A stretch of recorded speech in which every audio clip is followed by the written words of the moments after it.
আজ আহলে হাদিসরা কখনোই মাযহাব বিদ্বেষী নয়।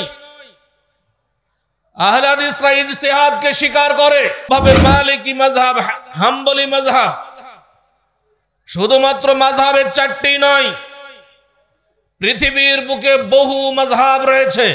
সালাতের মধ্যে জোরে আমিন, কিছু মাযহাবের মানুষরা জোরে আমিন বলে।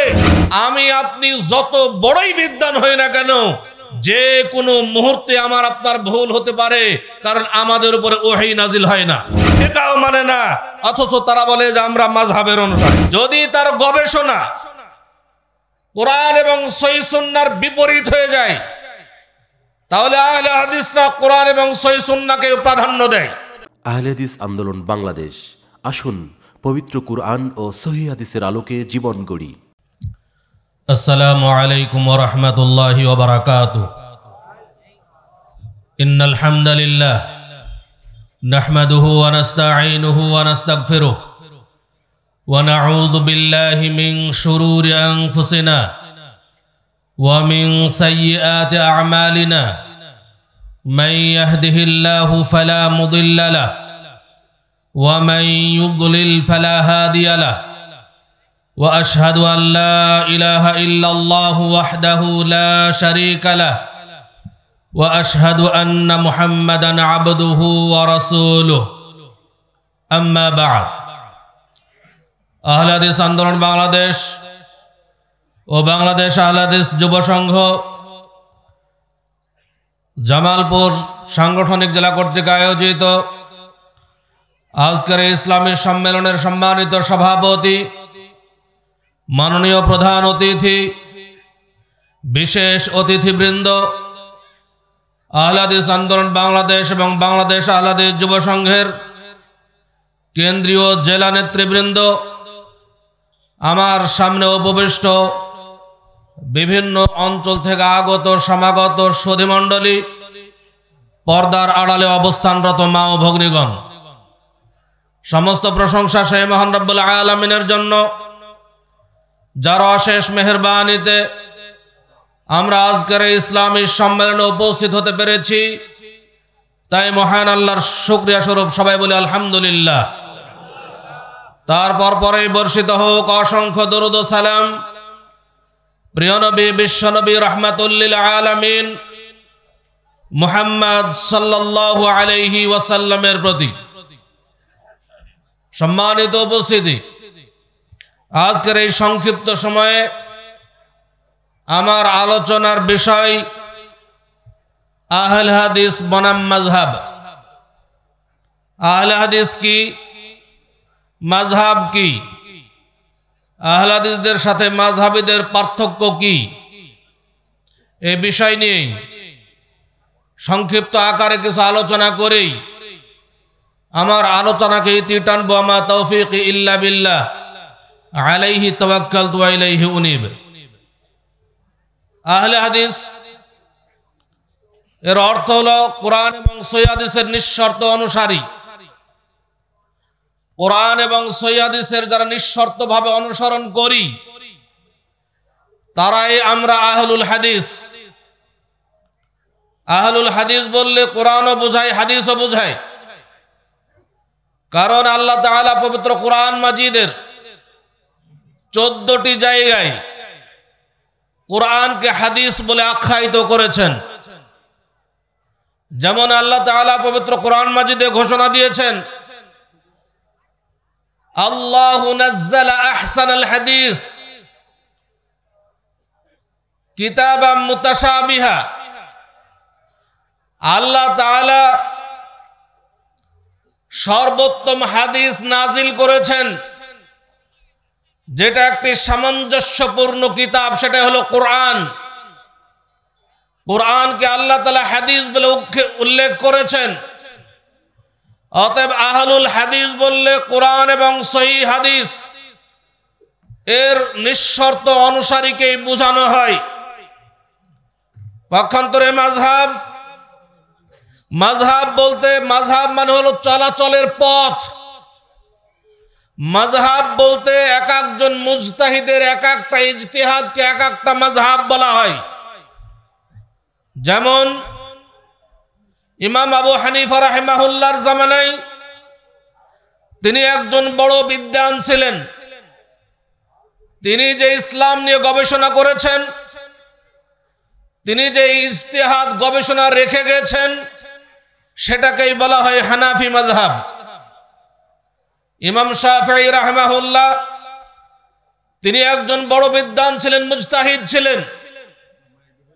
তিনি যে গবেষণা করেছেন, যেই গবেষণা রেখে গেছেন, সেটাকেই বলা হয় শাফিঈ মাযহাব।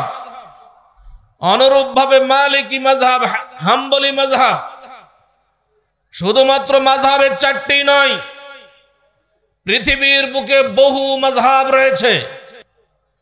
পৃথিবীতে যুগে যুগে বহু মুজতাহিদ যারা ইসলাম নিয়ে গবেষণা করেছেন, বহু মুজতাহিদ এসেছেন, গবেষক এসেছিলেন, এবং তারা যে গবেষণা রেখে গেছেন, সেই গবেষণাকেই বলা হয় এক একটি মাযহাব।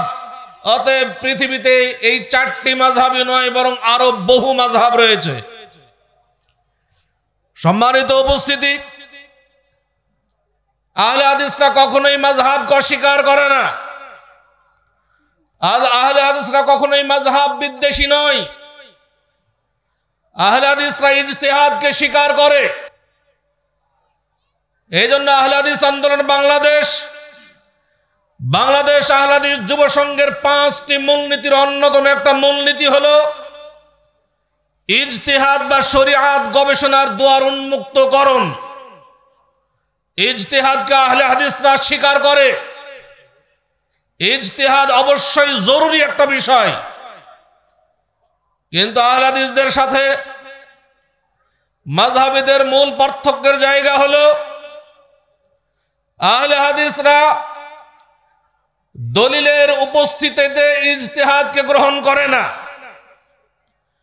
যত বড়ই আলেম হোক না কেন, যত বড়ই মুজতাহিদিন হোক না কেন, যদি তার গবেষণা কোরআন এবং সহিহ সুন্নাহর বিপরীত হয়ে যায়, তাহলে আহলে হাদিসরা কোরআন এবং সহিহ সুন্নাহকে প্রাধান্য দেয়। কারণ কোরআন এবং সহিহ হাদিস আল্লাহর ওহী। আল্লাহর ওহী কখনোই ভুল হবে না।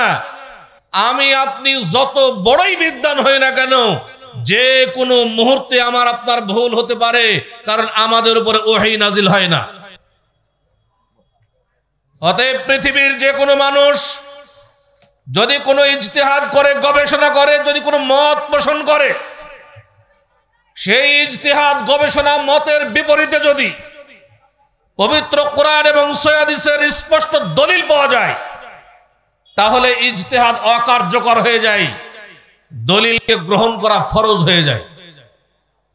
সম্মানিত উপস্থিতি, এজন্য আহলে হাদিসরা ওহীর অনুসরণ করে, আর মাযহাবী যারা মাযহাবের অনুসরণ করে, তারা ব্যক্তির অনুসরণ করে। ব্যক্তি কখনোই ওহীর সমতুল্য হতে পারে না। ওহী হচ্ছে আল্লাহর বিধান, আর ব্যক্তি আমার জ্ঞান সীমিত, ওহীর বিধান চভ্রান্ত। আমি যত বড়ই হই না কেন, আমার যে কোনো সময় ভুল হওয়ার সম্ভাবনা রয়েছে। যেমন উদাহরণ দিতে গেলে বলা যায়, আমরা সালাতে রাফউল ইয়াদাইন করি। আমাদের দেশে যারা হানাফি মাযহাবের অনুসরণ করছি, তারা সালাতে রাফউল ইয়াদাইন করি না। শুধুমাত্র সালাতে দাঁড়ানোর সময়, তাকবীরে তাহরিমার সময় তারা রাফউল ইয়াদাইন করে থাকেন। কারণ হানাফি মাযহাবে রাফউল ইয়াদাইন নাই। হানাফি মাযহাবের মত হলো শুধুমাত্র রাফউল ইয়াদাইন হবে তাকবীরে তাহরিমার সময়, বাকি সময় হবে না। কিন্তু বাকি আরো 3টি মাযহাব, শাফিঈ মাযহাব, মালিকি মাযহাব, হাম্বলি মাযহাব, তাদের মাযহাবে রাফউল ইয়াদাইনের বিধান আছে। তারা সালাতে রুকুতে যাওয়ার সময় রাফউল ইয়াদাইন করে, রুকু থেকে উঠে রাফউল ইয়াদাইন করে। এটা বাকি 3 মাযহাবে আছে। আপনি যদি কোনো শাফিঈ মাযহাবের মানুষকে জিজ্ঞেস করেন যে ভাই তুমি রাফউল ইয়াদাইন করো, আমিও তো করি, তুমি রফউল ইয়াদাইন কেন করো সালাতের মধ্যে?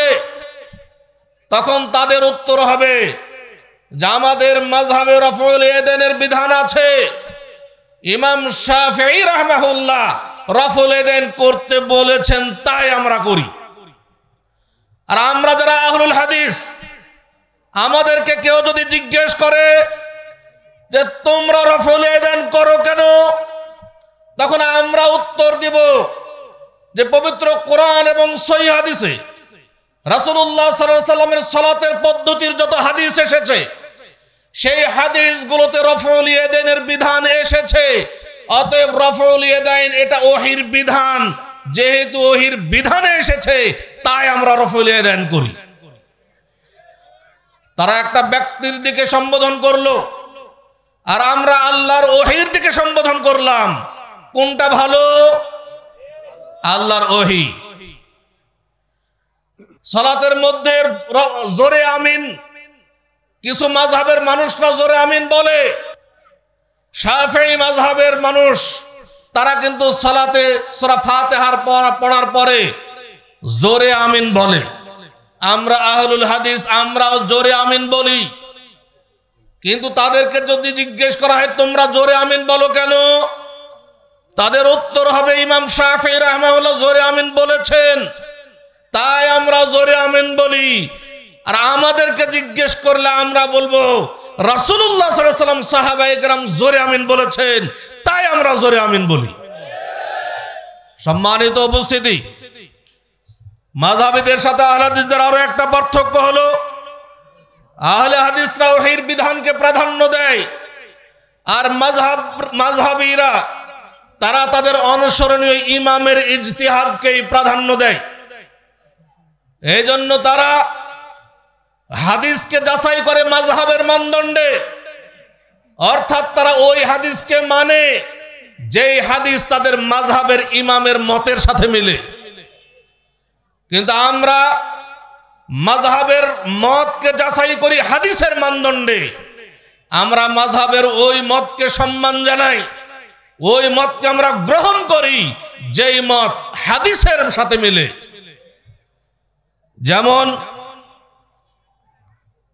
যেমন যদি দেখতে চান হিল্লা বিবাহ, আমাদের দেশে যখন একজন নারী এবং পুরুষ, স্বামী এবং স্ত্রী, তারা যখন ঝগড়া বিবাদে লিপ্ত হয়, কোনো এক পর্যায়ে যদি তারা একসাথে 3 তালাক বলে দেয়, তাহলে তারা বলে যে এটা তালাক বায়েন হয়ে গেল। এটা তাদের মত। অথচ রাসূলুল্লাহ সাল্লাল্লাহু আলাইহি ওয়াসাল্লামের জামানায় 3 তালাককে 1 তালাক হিসেবে গণ্য করা হতো। তাদের মাযহাবে যেহেতু রয়েছে, এই জন্য তারা তাদের মাযহাবকে প্রাধান্য দিচ্ছে। কিন্তু আমরা আহলুল হাদিস, আমরা হাদিসে পেয়েছি রাসূলুল্লাহ সাল্লাল্লাহু আলাইহি ওয়াসাল্লাম এবং তার সাহাবায়ে কেরামের জামানায় 3 তালাককে 1 তালাক গণ্য করা হতো। অতএব আমরা হাদিসকে প্রাধান্য দেই। তারা যখন 3 তালাক হয়ে যায়, তখন স্ত্রীকে আর ফিরিয়ে নিতে পারবে না, তালাক বায়েন হয়ে গেছে। তারা এক সুযোগ সৃষ্টি করে, সেটা হলো হিল্লা বিবাহ। তারা হিল্লা বিবাহ দিয়ে থাকে, অর্থাৎ 1 ঘন্টা 2 ঘন্টা 1 রাত্রের জন্য অন্য কোন পুরুষের সাথে বিবাহ দিয়ে সকাল বেলায় তারা সে আবার তালাক দিবে, আবার পূর্বের স্বামী তাকে নতুন ভাবে বিবাহ করবে। অথচ রাসূলুল্লাহ সাল্লাল্লাহু আলাইহি ওয়াসাল্লাম লানত করেছেন হিল্লাকারী পুরুষ এবং যেই পুরুষের জন্য স্ত্রীকে হালাল করা হয়, উভয় পুরুষের উপরে রাসূলুল্লাহ সাল্লাল্লাহু আলাইহি ওয়াসাল্লাম লানত করেছেন। রাসূলুল্লাহ সাল্লাল্লাহু আলাইহি ওয়াসাল্লাম যেই পুরুষ হিল্লা বিবাহ করে, সেই পুরুষকে রাসূলুল্লাহ সাল্লাল্লাহু আলাইহি ওয়াসাল্লাম তাইসুল মুস্তাআর বলে উল্লেখ করেছেন, ভাড়াটিয়া ষাঁড় বলে উল্লেখ করেছেন। এত ঘৃণিত কথা রাসূলুল্লাহ সাল্লাল্লাহু আলাইহি ওয়াসাল্লাম এই হিল্লা বিবাহ নিয়ে করেছিলেন।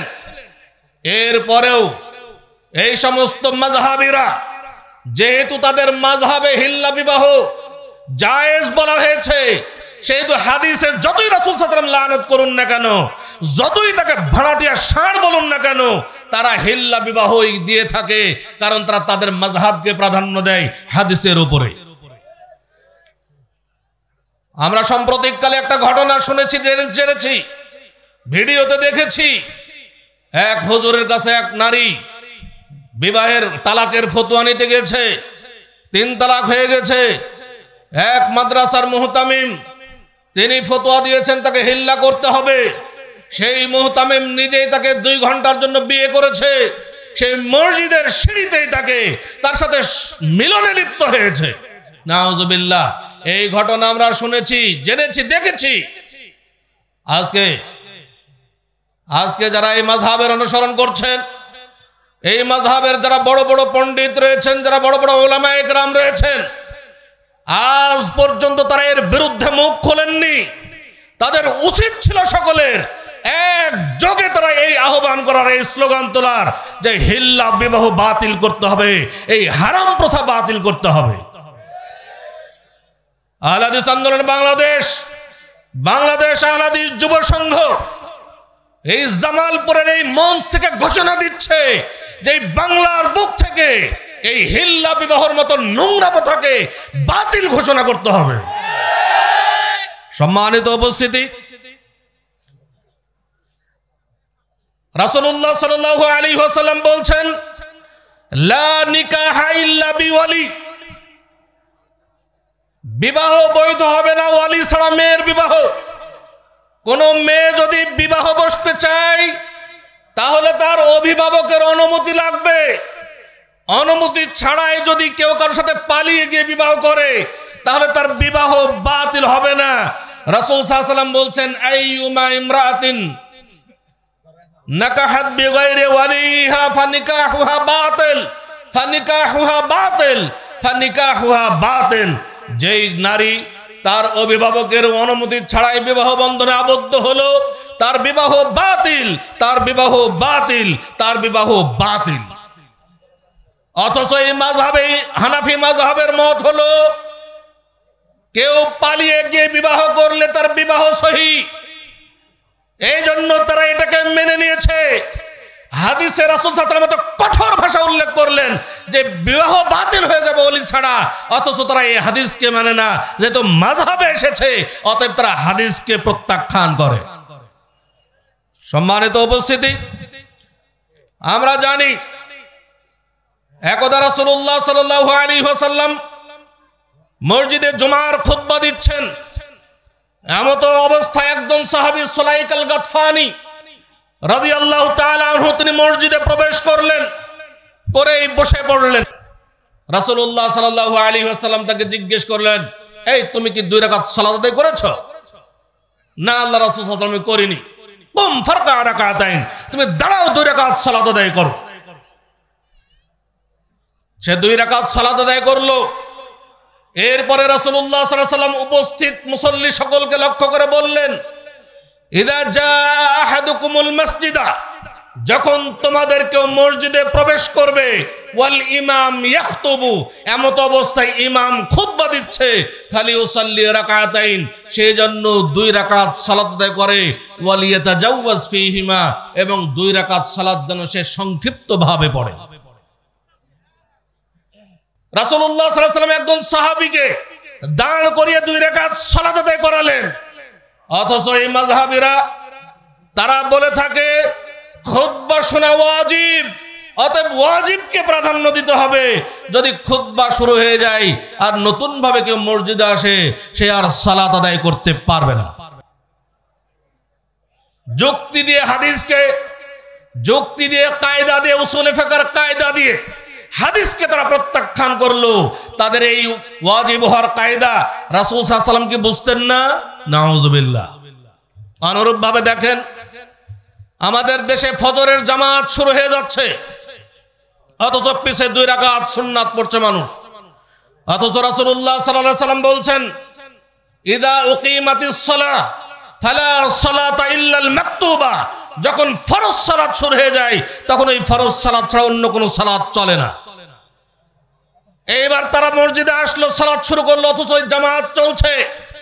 আপনি খুতবার সময় ফতোয়া দিলেন খুতবা শোনা ওয়াজিব, অতএব সুন্নাত পড়া যাবে না।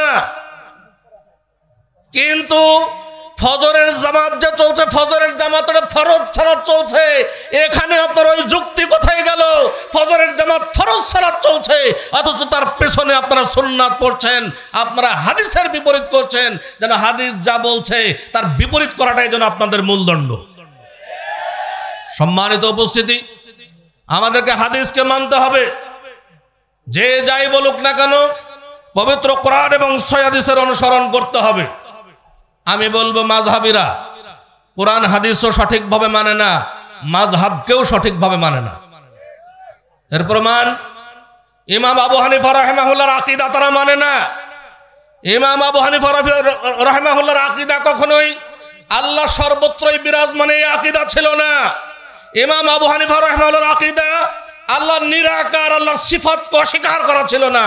অথচ এই সমস্ত বর্তমান জামানায় যারা মাযহাবের অনুসরণ করছি, তারা ইমাম আবু হানিফা রাহিমাহুল্লাহর আকীদাকে গ্রহণ করেনি। ইমাম আবু হানিফা রাহিমাহুল্লাহর আকীদাকে বাদ দিয়ে কেউ গ্রহণ করেছে আশআরীদের আকীদা, মাতুরিদীদের আকীদা, জাহমিয়াদের আকীদা, শিয়াদের আকীদা, সুফিদের আকীদা। এই সমস্ত আকীদা গ্রহণ করছি আর বলছি আমরা হানাফি মাযহাবের অনুসরণ করি। ফিকহি মাসালার ক্ষেত্রেও তারা মানে না। আমাদের দেশে যারা মাযহাবের অনুসরণ করছি তাদেরকে দেখা যায় ফজরের সালাত শুরু করে একেবারে ফর্সা হলে তাদের একটা দলিল রয়েছে। তারা দলিল দেয় রাসূলুল্লাহ সাল্লাল্লাহু আলাইহি ওয়াসাল্লাম বলছেন, আসফিরু বিল ফজর ফাইন্নাহু আ'যামু লিল আজরে। তারা যে অর্থ করে থাকে তাদের অর্থ হলো যে তোমরা ফর্সা হলে ফজর পড়ো, তাহলে নেকি বেশি পাবে। এই তো রাসূল সাল্লাল্লাহু আলাইহি ওয়াসাল্লাম নিজেই বলেছেন ফর্সা হলে ফজর পড়ো, তাহলে নেকি বেশি হবে। অথচ তাদের এই অনুবাদ সঠিক নয়। হাদিসের ভাষায় বলা হচ্ছে আসফিরু বিল ফজরে, তোমরা ফজরের সালাতের মাধ্যমে ফর্সা করো, অর্থাৎ ফজরের সালাত লম্বা কিরাত করে করো, যাতে অন্ধকারে শুরু হয়, ফর্সা হলে শেষ হয়, আ'যামু লিল আজরে, তাহলেই নেকি বেশি হবে। এই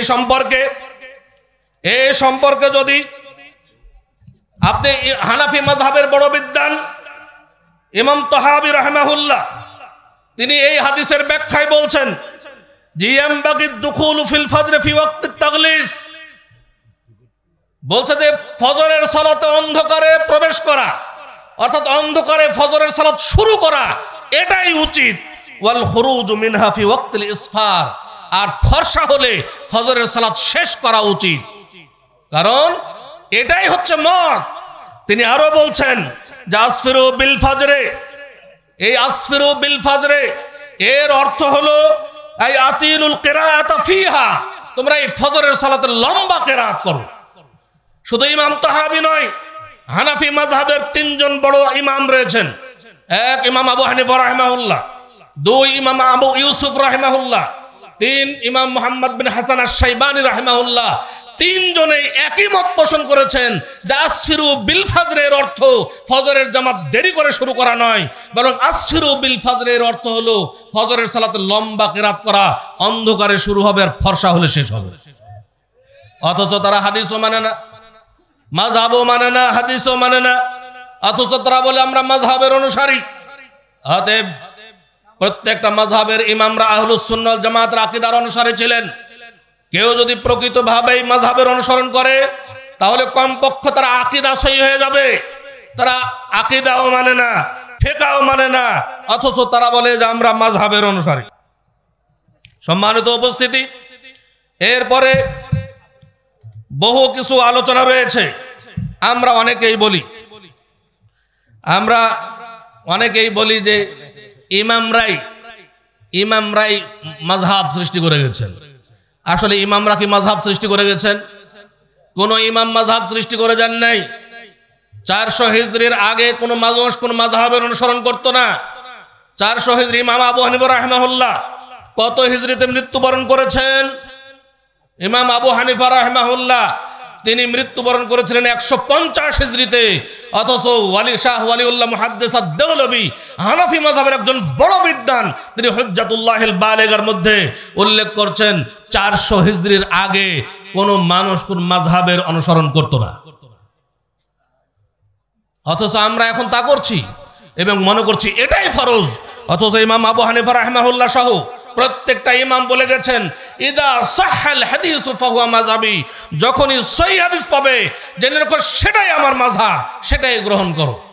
প্রত্যেকটা ইমাম তারা ইসলামকে দুনিয়ার বুকে টিকিয়ে রাখার জন্য আপ্রাণ চেষ্টা করেছেন, জীবন দিয়েছেন, এবং তারা মানুষের সাথে ইসলাম নিয়ে প্রতারণা করেননি, সবসময় মানুষকে সঠিক পথ দেখানোর চেষ্টা করেছিলেন। কিন্তু তাদের সময় হাদিস সংকলন ছিল না। আমাদের জামানায় যেমন বুখারী, মুসলিম, আবু দাউদ, তিরমিজি, নাসাই, ইবনে মাজাহ হাদিসের কিতাব আকারে পেয়ে গেছি, ইমামদের জামানায় হাদিস সংকলন ছিল না। এই জন্য যখন তারা হাদিস পাননি, দলিল পাননি, তখন তারা ইজতিহাদ করেছেন, গবেষণা করে মানুষকে সঠিক পথ দেখানোর চেষ্টা করেছেন। তারা নিজেরাও জানতেন যে আমার এই মতামতের পরে সহিহ হাদিস সংকলন হবে, আমার এই মতামতের বিরুদ্ধে আমার সহিহ হাদিস চলে আসতে পারে। অতএব তারা নিজেদেরকে ক্লিয়ার করে গেছেন। তারা বলে গেছেন, ইদা সাহহাল হাদিসু ফাহুয়া মাযহাবি, যখনই সহিহ হাদিস পাবে জেনে রেখো সেটাই আমার মাযহাব। অতএব আমরা আহলে হাদিসরাই প্রকৃতভাবে মাযহাবের অনুসরণ করে, ইমামদের সম্মান করে, প্রত্যেকটা ইমামকে সম্মান করে, প্রত্যেকটা মুজতাহিদকে সম্মান করে, তাদের মত অনুসরণ করে। তাদের মত অনুযায়ী আমরা যখন সহিহ হাদিস পাই তখন আমরা সেটা গ্রহণ করি। যখন এবং সহিহ হাদিস যখন পেয়ে যাই, সেই হাদিসের ব্যাখ্যায় ইমামরা, মুজতাহিদরা কি বলেছে সেখান থেকে আমরা শিক্ষা অর্জন করি এবং তাদেরকে আমরা সম্মান করি, তাদের জন্য জান্নাতুল ফেরদাউসের দোয়া করি। অতএব আমাদের বিষয়গুলো বুঝতে হবে। আমরা কখনোই মাযহাব বিদ্বেষী নই, বরং মাযহাবের প্রত্যেকটা ইমামকে সম্মান করি এবং তাদের মতামতের যথাযোগ্য সম্মান দেই। আল্লাহ তাআলা আমাদের বিষয়গুলো বুঝার তৌফিক দান করুন, আমিন। বাংলাদেশ আহলে হাদিস যুব সংঘের কেন্দ্রীয় কমিটির পক্ষ থেকে আজকের উপস্থিতি সকল জনতাকে আন্তরিকভাবে ধন্যবাদ এবং মোবারকবাদ জানিয়ে আজকের আলোচনা এখানেই শেষ করছি। আকুলু কাওলি হাযা ওয়া আস্তাগফিরুল্লাহ লি ওয়া লাকুম ওয়া লিসাইরিল মুসলিমিন ফাস্তাগফিরুহু ইন্নাহু হুয়াল গফুরুর রহিম। আমাদের হাদিস ফাউন্ডেশন লাইব্রেরিতে একটি বই পাবেন, 4 ইমামের আকীদা, এই বইটি কিনে নিয়ে যাবেন। দেখবেন তাদের আকীদার সাথে বর্তমান মাযহাবীদের আকীদার কোনো মিল নেই। পোশাক ও পর্দা, মুহতারাম আমির জামাতের একটা চমৎকার কিতাব, আপনারা এই বই বিভাগ থেকে কিনে নিয়ে যাবেন। বিবাহ, পরিবার ও সন্তান প্রতিপালন, বিবাহ, পরিবার ও সন্তান প্রতিপালন, এই কিতাবটি সবাই সংগ্রহ করার চেষ্টা করবেন। এবং বর্তমান জামানার বাংলা ভাষায় সালাতের পদ্ধতির উপরে সবচাইতে বিশুদ্ধতম কিতাব মুহতারাম আমির জামাত professor doctor Asadullah Galib sir অক্লান্ত পরিশ্রম করে যেই মেহনত তিনি আমাদের মাঝে রেখে দিয়েছেন, সালাতুর রাসূল সাল্লাল্লাহু আলাইহি ওয়াসাল্লাম, এই কিতাবটি সবার বাড়িতে থাকা দরকার। অতএব এই কিতাবটি সবাই সংগ্রহ করবেন এবং আপনাদের আত্মীয় স্বজন, বন্ধু বান্ধব যাদেরকে গিফট করা দরকার, এই কিতাবটি গিফট করবেন। এর ফলে আপনার গিফট পেয়ে যারা আমল করবে, এই আমলের সমপরিমাণ সওয়াব আপনার আমলনামাতেও যোগ হবে ইনশাআল্লাহ। এই আকাঙ্ক্ষা রেখে, এই আহ্বান রেখে আজকের আলোচনা এখানে শেষ করছি। আকুলু কাওলি হাযা ওয়া আস্তাগফিরুল্লাহ লি ওয়া লাকুম লিসাইরিল মুসলিমিন ফাস্তাগফিরুহু ইন্নাহু হুয়াল গফুরুর রহিম। আসসালামু আলাইকুম ওয়া রাহমাতুল্লাহি ওয়া বারাকাতুহু।